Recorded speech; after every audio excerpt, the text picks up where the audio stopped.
welcome students to another class of computer. In the last session, we had discussed about chapter 1 Internet Basics, and in part 1 we have discussed about introduction, and in part 2 it was related with the internet terminology. So this is part 3 of the same chapter, and here today we are going to discuss about protocol and HTML. So let's begin our today's topic, protocols. So we start with the general terms.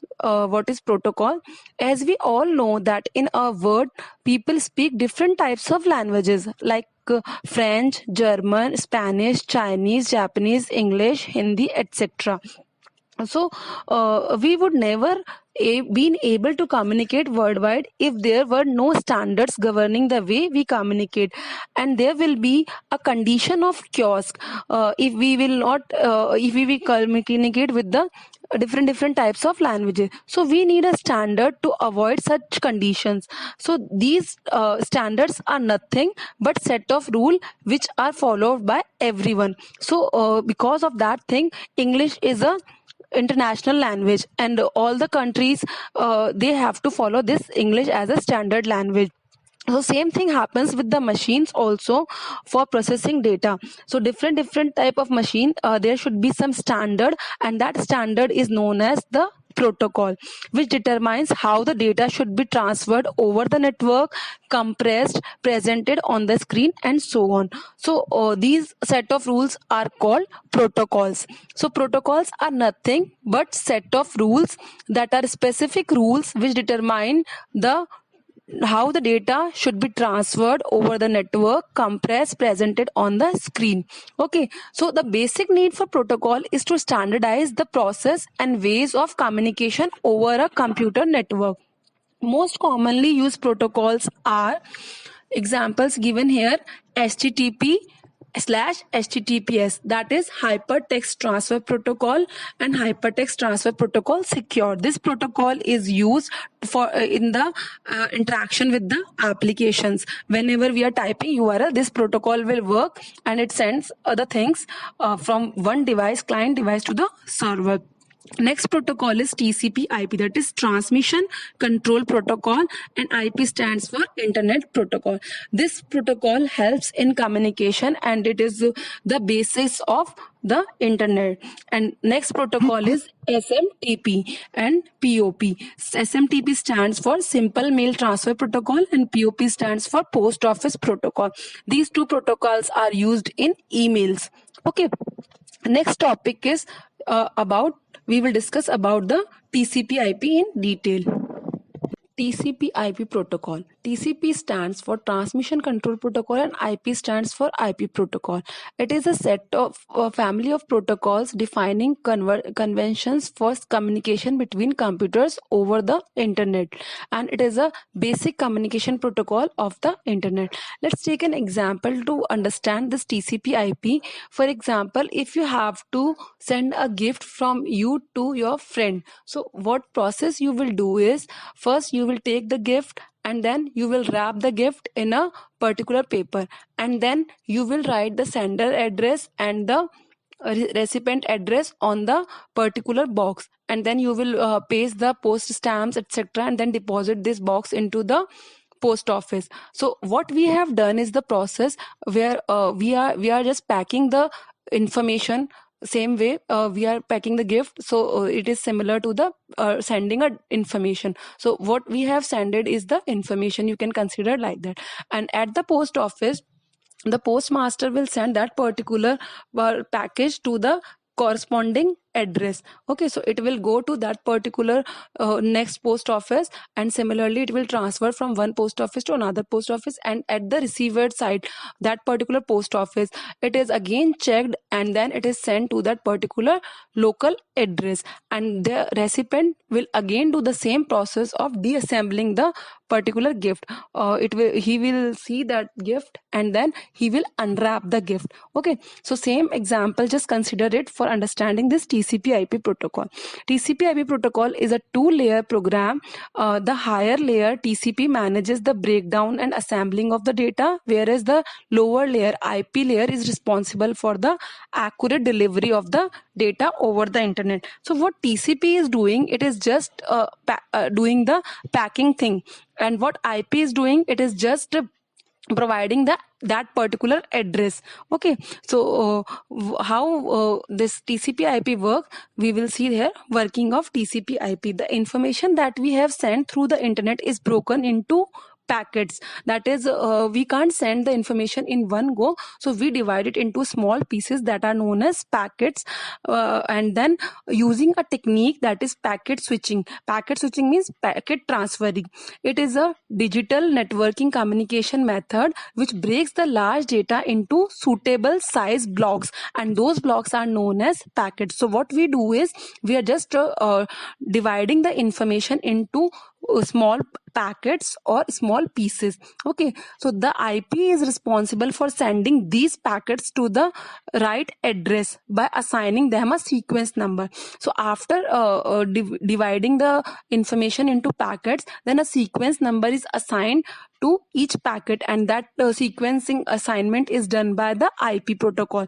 Okay, the packets are then sent to the local internet service provider, and from there the packets travel through the multiple level of networking computers and communication line before they reach the destination. And the destination may be your town or anywhere across the globe, where the information packet reach the destination computer, and the TCP with the help of packet switching again assembles the packets into a single message. And it is not always that packets are the way we are sending the packets, it is received in that manner. It can be received in random manner, but after receiving all the packets, the information is rearranged by this TCP/IP protocol, and then the receiver will receive that particular message and in the proper form. So that is the working of TCP/IP. In simple terms, we can say the way we are wrapping a gift, same way we are just breaking the information into small pieces, and then we are assigning a label of address to that particular IP or that particular packets, and then we will send it to the ISP, internet service provider, as we are sending the gift to the post office. Okay, and then post office will search the recipient address, and then similarly here also TCP is doing the process of transmission, and IP is just checking the address where we have to deliver that particular information. Is it clear?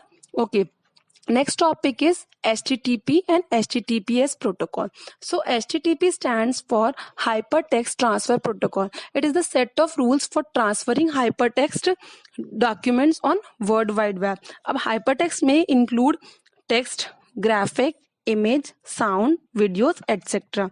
This hypertext refers to a special format of text that contains links of the other text, just the way we find links on a web page which leads to the other web page.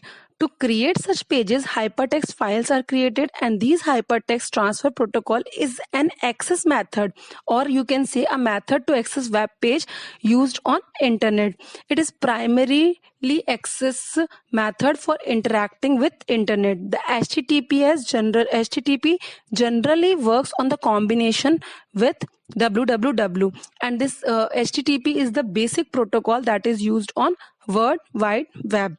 This HTTP is responsible for accessing all the hypertext documents on the World Wide Web.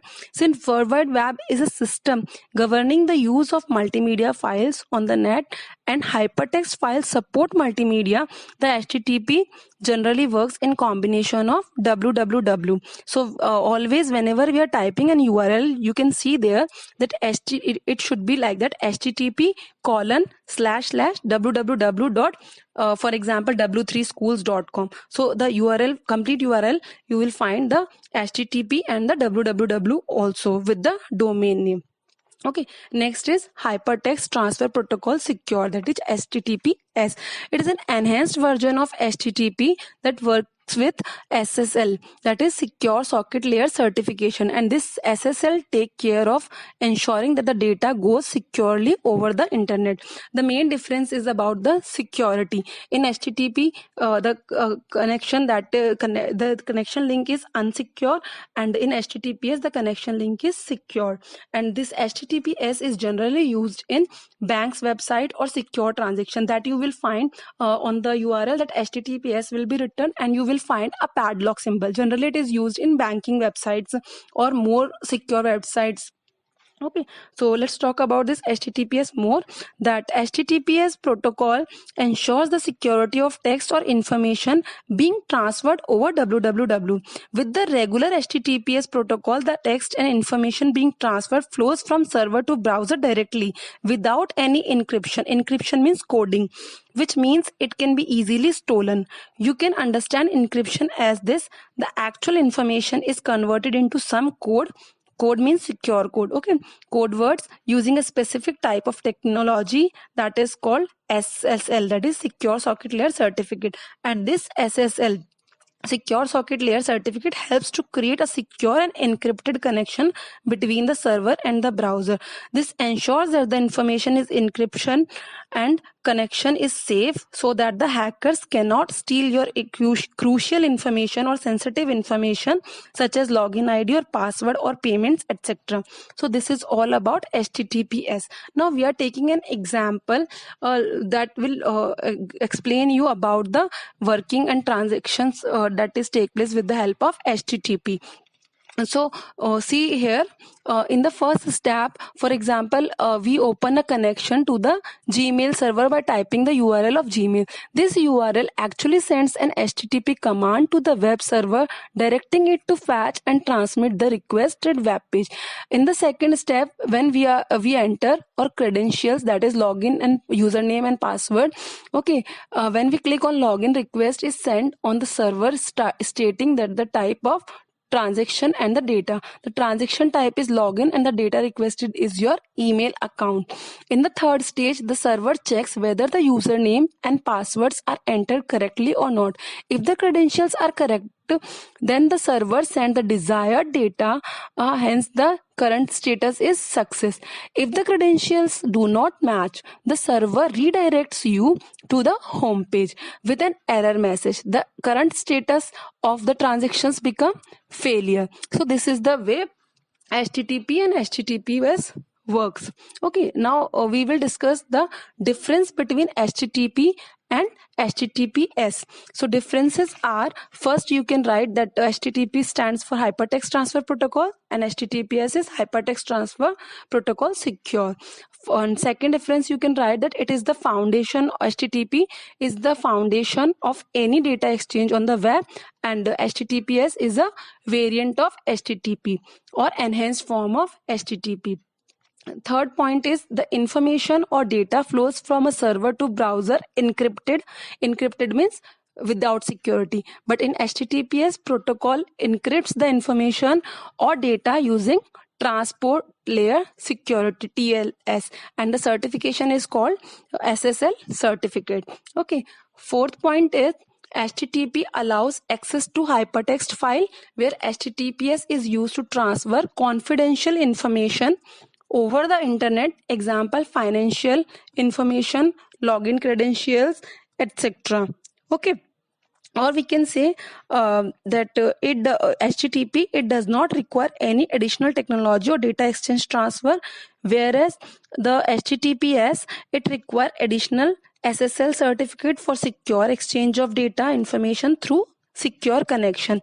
And last point is HTTP is generally used for blogs, entertainment, information, and general articles, etc.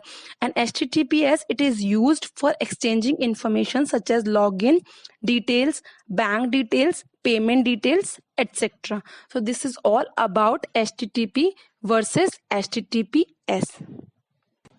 Next topic is blogs. A blog is an easy to create website that allows users to share their thoughts with the word. The word blogs come from weblog because a blog consists of a signed and dated log of individual posting.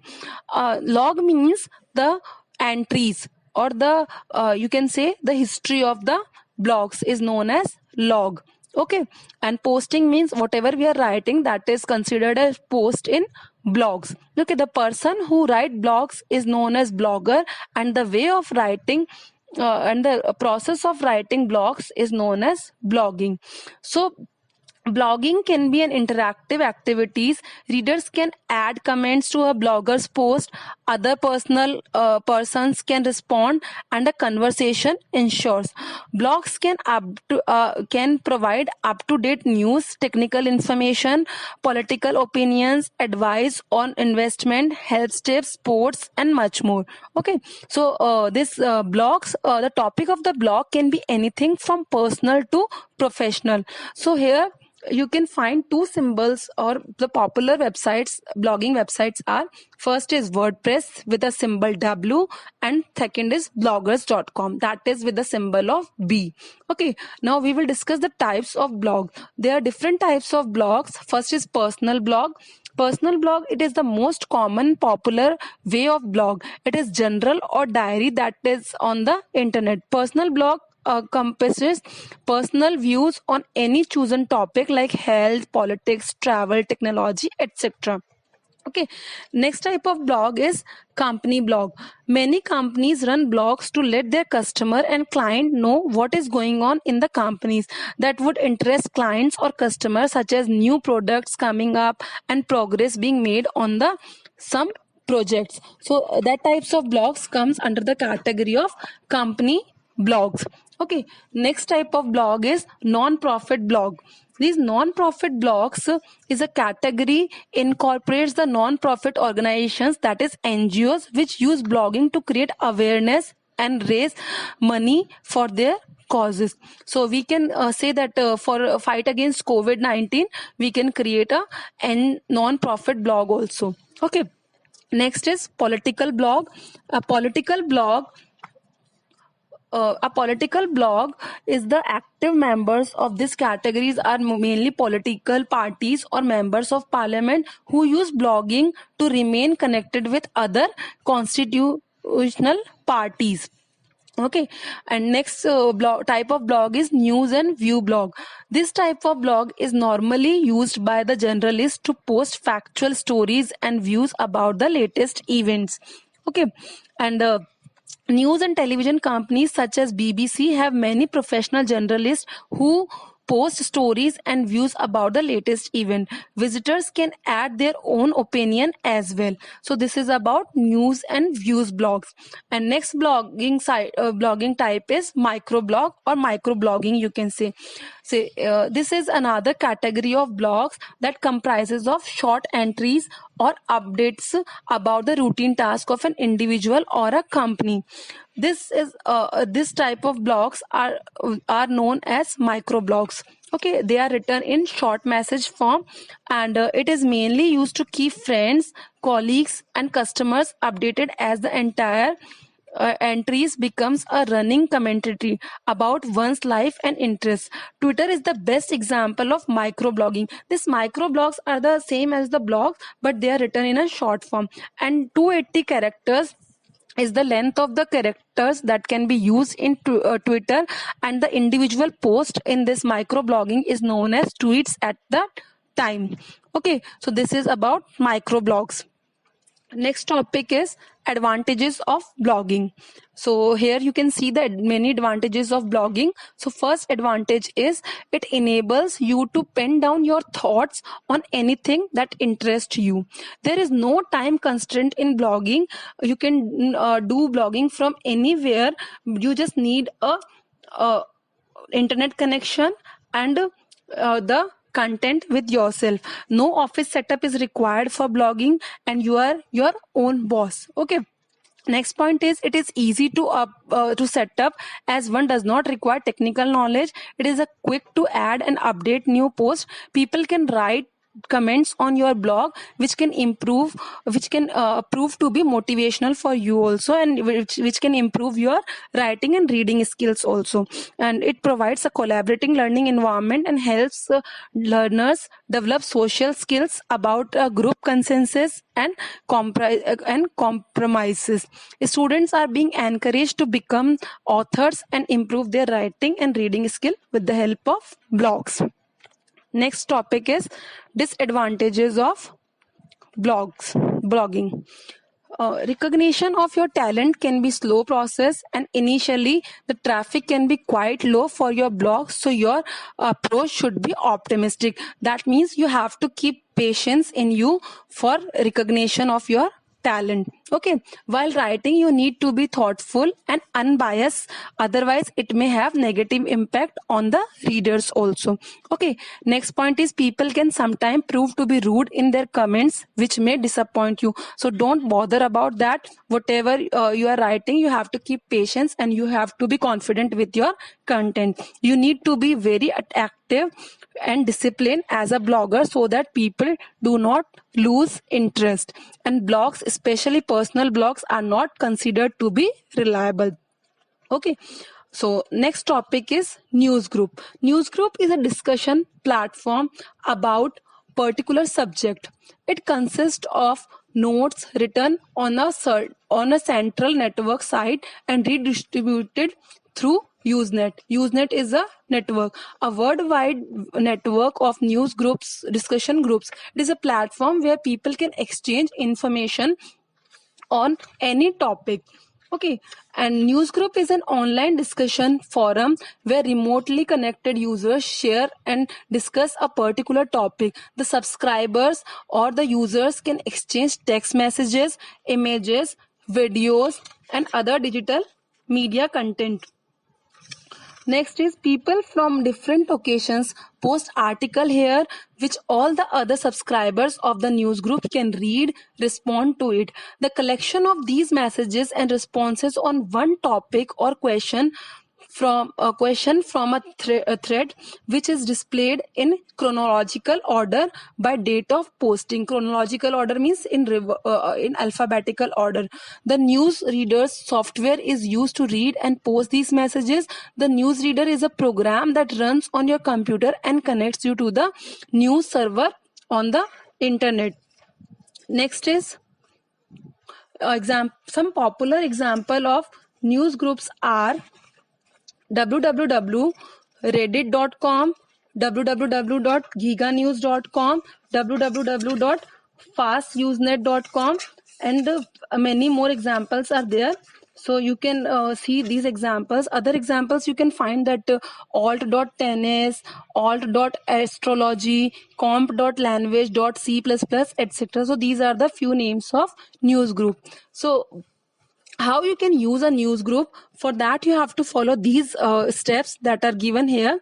So open any news group site. For example, here we are opening a www.reddit.com and create an account on it. First you have to log into your account. You will get the home page of the news group website as shown in the figure on the next slide, and then you have to type the desired topic. For example, whatever topic you want to write. Here we have taken an example of computer languages in the search bar located at the top of the window, and then you have to press the enter key. After pressing the enter key, you will go to the home page of that news group. So here you can see in this figure, this is the home page of a news group, that is www.reddit.com. Okay, after that you have to go on the next page, that is the home page where you have searched the things. So you will find a list of groups related to the search topic as shown in the figure 1.8.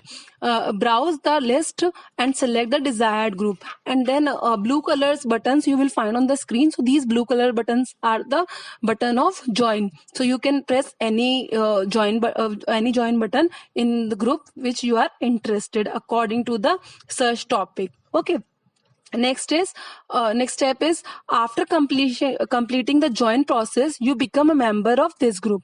After becoming a member, you can click on the name of the group to open the link. The news group page will open, and then you can read the latest news published in the group, and you can also create new post by clicking on a create post link, and a new window create a post will open. You can see in the figure, and then type the desired message in the text box and click on the post button. The subscriber of this group can read your message by clicking on its title, and they can also reply to this post by using the reply button. So you can try this news group or blogging things at your own by following all the instructions that are given in this video. Okay, thank you so much. Your chapter is completed.